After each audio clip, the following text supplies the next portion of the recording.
So this is an accessory that I saw at checkout when I was getting the Switch 2, and I thought, you know what, let's just pick it up and see what it is exactly, because while I haven't seen many people talk about this, I do understand it will eventually come up for people if they get, say, an extra pair of Joy-Con 2 controllers. And when the Switch 1 came out, I got the charge grip there as well. And while it did fill the need of extra Joy-Con pair, you can charge it through it and everything, this one apparently has a bit of added functionality. And in fact, it's led me to believe that this should have been what Nintendo packaged with the Switch 2, and we'll get into that here. So if you guys enjoyed the video, hit that like button, subscribe if you're new.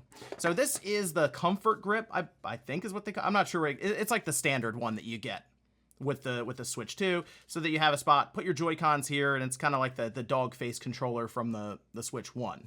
And this has drawn immediate criticism from people because of the feel of it isn't great, and I will say, out of everything, if I'm going to play games on the Switch 2 when it's docked, I just use my Pro controller. The issue we run into is this is not as pronounced of a grip. Would have been better if they had this come out, these handles jut out a bit more, and in fact, we're already seeing some Joy-Con to third-party grips make their way onto the scene, but a lot of them you'll see on places like eBay and some on Amazon, like $10 generally, so they're still kind of just this, where it's a place for these to sit in, and not much else. So when I heard that the charge grip here would have added functionality outside of just charging, I was curious exactly what it was and if it'd be something worth even picking up or looking into.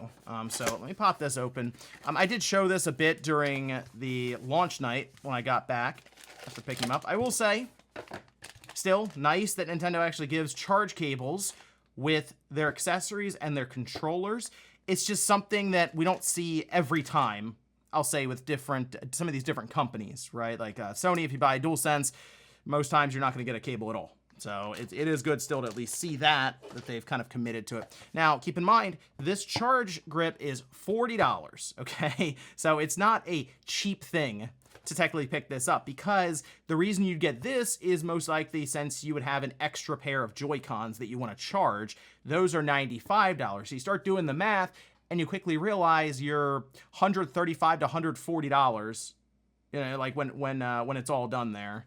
And yeah, not a cheap thing necessarily to have a player two using Joy-Cons.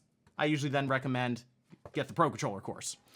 But with that in mind, let's take a look at our charge grip here.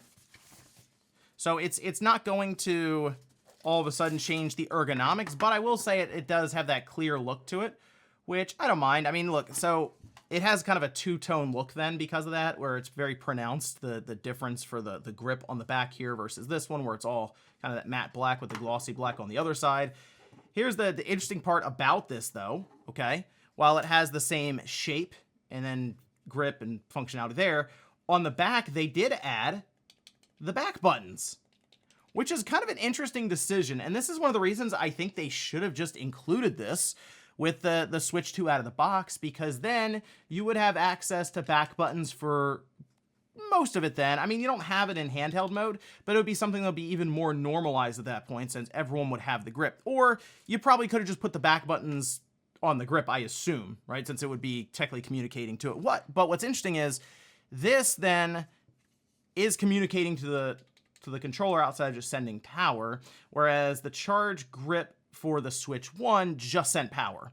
I also think it's kind of cool that this, instead of having the typical, like the orange and blue, it's just like this this very light gray for the inside here. Even the connector itself is much brighter, almost just an off-white. So that does differentiate it a bit there as well. Let me go ahead and drop in the Joy-Cons here, just like that. Again, you're gonna get the same kind of feel for it. Although, because it's not as set out, I guess, the back buttons are a bit more natural to press. I will at least give it that. They have a nice click to them right there. On the top is where we would plug this in through USB-C. And again, if you have just a primary set of Joy-Cons, I don't really know why you get the charge grip unless you really want these back buttons. But if that's the case, I would recommend going a bit I recommend just getting the Pro Controller, which for me, the Pro Controller for the Switch 1 has lasted the entire life, and I can still use it, say, for the Switch 2 because it is compatible. So with that in mind, you may as well spend the extra money and get that. So the only reason people would be getting this charge grip, naturally, is if you have an extra pair of Joy-Cons that you want to be able to charge off of the Switch 2, since most of us will just be charging our Joy-Cons by attaching it to the Switch 2 when it's in the dock. Let's go ahead and plug it in here. See if we get any kind of lights or indicators for it. Okay, we have an orange light on the top here to show that it is charging. So you would probably just plug this into the dock while it's all plugged in naturally and you're all done playing Mario Kart or Donkey Kong Bonanza coming up. And I guess it would just sit there next to it while charging the additional Joy-Cons, which again, you could also just get a dock of some kind. But I think with this comfort grip, I've seen this pop up on eBay here and there for $25 to $30. So if you're already looking for another one of these, then, I mean, yeah, you might as well get the charge grip at that point. But I am curious how exactly this guy would come apart. So we do know that these are stickers that just cover up screws. We know that on the Switch 2 body itself. And it hides the magnets as well right here. Looks like we have 4 silver Phillips head screws and then 2 black Phillips head screws alongside the connector there. And then the magnets are between each of those silver screws. There's also some hidden screws underneath of these rubberized pads here. Looks like they're Phillips head. With those removed, the back does come off here. So we can see our 2 buttons that are kind of just floating there. Rubber membranes are still on the side. And it looks like they have almost those flat, kind of think about like a 3DS button, how that feels. That's sort of how I would describe these back buttons.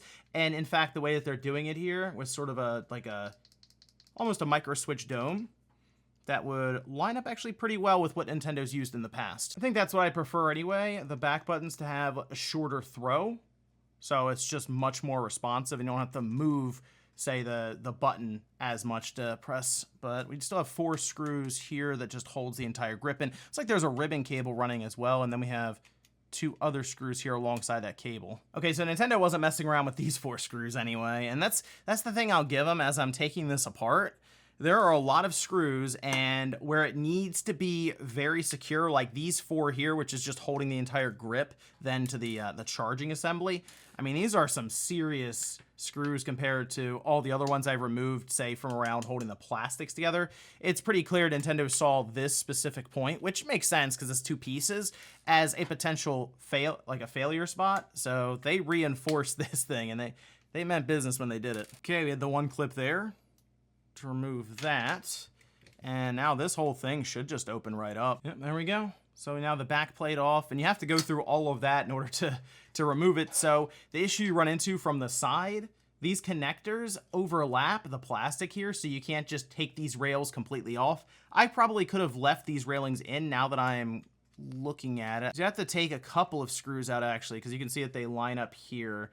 So you'd have to do the top 2 here and then the bottom one here just to get this off. So again, Nintendo did use a lot of screws on this 1 grip, and I mean, it seems to be mostly for the overall stability and durability of the controller, also to make it feel like it's one piece when, as you can see, it's clearly not. Looks like they have 1 more screw right here, and there it is. That is our main board for the Switch 2 Joy-Con grip, charge grip I should say. And it's pretty straightforward. I mean, that's the idea. It's just going to be charging both Joy-Cons at the same time. So you have connectors here and here, those being for the Joy-Cons themselves on the rails. And then this center one would actually be tracking the 2 buttons on the back with that GR and GL. Otherwise, we have an LED at the top here for charge indication. And then our USB-C port naturally is soldered down. I wasn't expecting that to be its own board. Because most likely, I mean, it's $40, so if this thing broke off at the top there, don't really know how much it'd be worth replacing that for many people out there to get it serviced. You'd probably just buy another one. And yes, the magnet is very strong. This is just one of the 4 that are in that charge grip, naturally to grab the Joy-Con controllers on either side. So you can see it does just jump right to a piece of metal like this screwdriver. So it's they use very strong magnets. Go figure, that's how you get that, we'll say, satisfying click when you put the Joy-Cons down. But these magnets, they mean business. But that's the charge grip for the Switch 2 with the Joy-Con controllers. And as I mentioned, you can see the number of screws here and the plastics. Nintendo at least put together, I would say, a good product in terms of the build quality and even the functionality, you can say, because of the back buttons. I think that it is good to at least have that. However, I do still think this is something that should have just been in the box for the Switch 2. It would have made more sense to, again, more normalize these back buttons, whereas they're mostly set up for people who buy either the charge grip or the Pro controller. I guess you can say that's just an extra benefit for people willing to spend more money, but also it would have been nice just to have this in the Switch 2 box itself, and then maybe developers could even kind of expect these back buttons to be more available to the audience, although you would probably have to have put it on the back of the Joy-Con then for that to be completely normalized so that any controller you'd use would have back buttons. But at least for now, if you're looking for a higher quality, I guess, charge grip, and this is what you're in the market for, this would be one of the higher quality ones. Keep in mind, there are just a ton of third-party ones already popping up, so you'll want to look up reviews on those because some of them I've seen are even $10 or $15.